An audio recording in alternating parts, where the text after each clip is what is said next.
Yes Anusri, ప్రస్తుతం మన langar house లోని సీతారాముని ఆలయంలో ఉన్నాము. ఇవాళ దేశవ్యాప్తంగా కూడా ఒక పండుగ జరుగుతుందనే చెప్పాలి. వాడవాడలో ఉన్న రామాలయాల్లో ఇవాళ ప్రత్యేకంగా ఉదయం నుంచి కూడా పూజలు నిర్వహిస్తూ ఉన్నారు. అయోధ్యలో బాలరాముని ప్రాణ ప్రతిష్ఠ అనంతరం కూడా ఆ తర్వాత సాయంత్రం ప్రతి ఒక్క ఇంట్లో, అలాగే పౌరాణిక ప్రాంతాల్లో, అలాగే చూసుకుంటే ఆలయాల్లో కూడా దీపాలు వెలిగించాలని పిలుపునివ్వడంతో కూడా ప్రతి చోట కూడా దీపాలే కనువిందు చేస్తున్నాయి. ఆలయాన్ని కూడా ఎంతో శోభాయమానంగా కూడా తీర్చిదిద్దిన పరిస్థితి. అయితే ఇప్పటికే భక్తులందరూ కూడా వచ్చి ఇక్కడ దీపాలు వెలిగిస్తూ ఉన్నారు.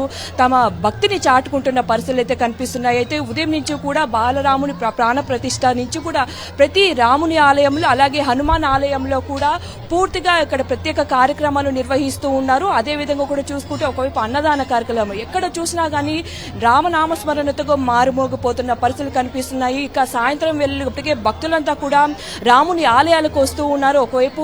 ఒకవైపు చూస్తూ ఉన్నాము దీపాలు వెలిగిస్తూ ఉన్నారు, మరోవైపు జై శ్రీరామ్ అంటూ కూడా, మరోవైపు రాముని ఇక్కడ ఆర్ట్తో కూడా ఇక్కడ దేవాలయాల్లో కనిపిస్తున్న పరిస్థితి. ఇక ఇక్కడ ఎటువంటి ఏర్పాట్లు చేశారు? ఉదయం నుంచి ఇక్కడ దీపకాంతులు ఎప్పటి నుంచి వెలిగించే అవకాశాలు ఉన్నాయి సార్, మాట్లాడించే ప్రయత్నం చేద్దాం. ఇవాళ బాలరాముని ప్రాణ ప్రతిష్ఠ జరిగింది. ఇక్కడ రాముని ఆలయంలో ఉదయం నుంచి ఎటువంటి కార్యక్రమాలు చేశారండి? జై శ్రీరామ్, జై శ్రీరామ్, జై జై శ్రీరామ్. మరి మన ముచ్చుకుందా సంఘంలో మీసాల రాముడు మరి పవిత్రమైనటువంటి దేవాలయం ఇది.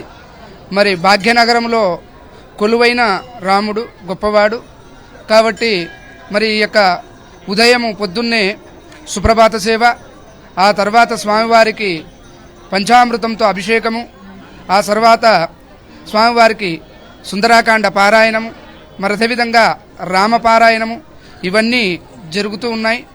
మరి అదేవిధంగా తీర్థప్రసాదాలు, మరి ఆ విధంగానే స్వామివారికి అభిషేక మహోత్సవంలో మరి అధిక సంఖ్యలో పెద్దలు పాల్గొన్నారు. ఆ యొక్క పెద్దల్లో చాలా విశేషమైనటువంటి బలరాముడు అంటే ఇక్కడ మీసాల రాముడు అంటారు ఇక్కడ రామాలయంలో, మరి లంగరౌసు ప్రాంతంలో. మరి ఇక్కడ ఆ యొక్క స్వామివారి అనుగ్రహం చాలా గొప్పది. మరి రామునికి ఎవరైతే 9 ప్రదక్షిణలు చేసి ఆ మీసాల రాముడు చుట్టూ ప్రదక్షిణలు చేసిన తర్వాత మరి వాళ్ళకు కోరిక నెరవేరిన తర్వాత 108 ప్రదక్షిణలు చేస్తే ఇక్కడ అందరికి కూడా వరం లాంటి రాముల వారు ఇస్తారు. మరి ఆ యుగంలో సాయంత్రం వేళలో దీపోత్సవం జరపాలని కూడా చెప్పారు. ఇప్పుడు దీపోత్సవం ఎన్ని దీపాలతో వెలిగిస్తూ ఉన్నారు? స్వామివారి దీపోత్సవంలో మరి అదేవిధంగా ఇక్కడ 1001 దీపోత్సవం మొదలుకొని మరి అదేవిధంగా భక్తులు అధిక సంఖ్యలో పాల్గొంటే 1,00,000 దీపాలు వెలిగించాలని చెప్పేసి కూడా ఇక్కడ కార్యక్రమం జరుగుతూ ఉంది. మరి అదేవిధంగా మనం చూస్తూ ఉన్నాం అక్కడ అందరూ కూడా ముగ్గులతో రామనామస్మరణతో చేస్తూ ఉన్నారు.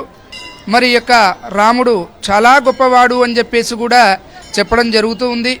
మరి అదేవిధంగా సాయంకాలం ప్రతి ఇంట్లో కూడా దీపాలు వెలిగించి 5 దీపాలు వెలిగించి ఆ 5 దీపాల్లో 2 దీపాలు మన ఇంట్లో దేవాలయం దగ్గర వెలిగించుకోవాలి. ఆ తర్వాత 2 దీపాలు మరి మన వాకిలి దగ్గర కడప దగ్గర అమ్మవారి దగ్గర వెలిగించుకోవాలి. మరి ఇంకొక దీపమేమో తులసి వనములో అంటే తులసి చెట్టు దగ్గర వెలిగించాలి అని చెప్పేసి కూడా మనమందరం కూడా కోరుకోవడం జరిగింది. మరి ఇవాళ రామనామస్మరణతో మన రాష్ట్రం అంతటా కూడా ఈ యొక్క బలరాముని విగ్రహ ప్రతిష్ఠ రోజు మరి ఇవాళ మనకు స్వాతంత్రం వచ్చినట్లు ఆ అనుగ్రహం మనకు కలిగింది. మరి ఆ యొక్క అందరూ కూడా భక్తులు కూడా రామునిలాగానే అందరూ కూడా స్వభావవంతులు ఉండి మరి కోపాలు తగ్గించుకొని ఈ యొక్క రాముని అనుగ్రహం పొందాలి. ఆ యొక్క రాముని అనుగ్రహంతో మరి ఇక్కడనే ముచుకుందా సంఘం మూసీ నది అనేది ఉంటుంది. ఆ యొక్క మూసీ నదిలో స్వామివారు శ్రీ రామదాసుకు మరి బంధ్యకానంలో పైసలు కట్టినటువంటి స్థలం ఇది. ఆ యొక్క రామదాస్కి పైసలు కట్టిన తర్వాత ఇక్కడనే ముచుకుందా సంఘంలో స్వామివారు స్నానం చేసి మరి ఇక్కడ స్వామివారికి పాదాలు కూడా ఉంటాయి సంఘం అని చెప్పేసి. ఆ సంఘంలో కింద ఆ యొక్క నదీ స్నానం చేసి స్వామివారు పైసలు కట్టి మరి ఇక్కడ మన దగ్గర కూడా రాముల వారి పైసలు కూడా ఉన్నాయి. మరి ఇక్కడ స్వామివారు చాలా గొప్ప విశేషమైనటువంటి ప్రతి శనివారం కానీ ప్రతి మంగళవారం కూడా ఇక్కడ రాముల వారు ఎవరైతే వచ్చి స్వామివారిని సేవిస్తారో వాళ్ళందరూ కూడా సంతానం లేనటువంటి వాళ్ళకి సంతానం కూడా చూస్తున్నాం కదా మొత్తంగా ఇప్పుడు దేశవ్యాప్తంగా కూడా బాలరాముని ప్రాణ ప్రతిష్ఠ తర్వాత కూడా ప్రతి రామాలయంలో కూడా వాళ్ళకు ఒక పండుగ వాతావరణం ఉంది.